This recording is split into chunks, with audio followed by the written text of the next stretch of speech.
গরমটা কিন্তু এখনো পর্যন্ত কমছে না। কবে যে গরমটা একটু কমবে। আর এই গরমের মধ্যে খাওয়া দাওয়াটা হালকা ফুলকা রাখতে হবে, আর বেশি রিচ একদমই খাওয়া চলবে না। তাই খেতেও সেরকমভাবে খুব একটা ভালো লাগছে না।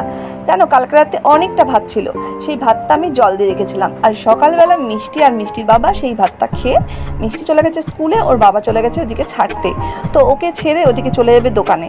আর আমি দেখো সকালে হালকা ফুলকা রান্না করছি, হালকা ভাজাভুজি, কোনো তরকারি সবজি আজকে এখনই করবো না।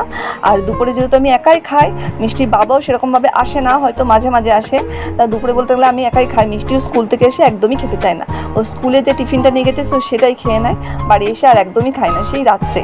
মুসুরির ডালটা একটু পেঁয়াজ দিয়ে বসেছিলাম, আর তার সাথে কয়েকটা আলু সেদ্ধ দিয়ে দিয়েছিলাম। আর দেখো আলুগুলো এখন বের করে নিয়েছি, আর একটু পেঁয়াজ, শুকনো লঙ্কা, একটু জিরে ভেজে আলু সেদ্ধটা একটু মেখে নিচ্ছি। তো সেটা একটু ভালো লাগে ডাল সিদ্ধ আর আলু সেদ্ধ দিয়ে। আর এদিকে একটু ভাজা করে নিয়েছিলাম, সকালে একটু আলু ভেজেছিলাম, একটু কারকল ভেজেছিলাম, আর একটু ভেন্ডি ভাজলাম। আর আলু সেদ্ধ মেখে কিছুটা তুলে রাখলাম, ওরা যদি আসে, মিষ্টির বাবা মিষ্টি যদি খায় তাহলে সেই জন্য তুলে রাখলাম। আর আমি যেহেতু সকালে কিছুই খাওয়া হয়নি, তো আমি এখন একটু ভাত খেয়ে নেবো, কারণ মিষ্টিকে আবার টান করে আনতে যেতে হবে, তখন তো এসে আর খাওয়া হয় না। তো এখনই আমি খেয়ে নিই, তারপর কাজকর্ম রয়েছে, বাকি কাজকর্ম সেরে স্নান করে মিষ্টিকে আনতে যাবো। ভিডিওটি যদি তোমাদের ভালো লাগে প্লিজ লাইক কমেন্ট শেয়ার করে দিও। দেখা হবে নেক্সট ব্লগে। টাটা।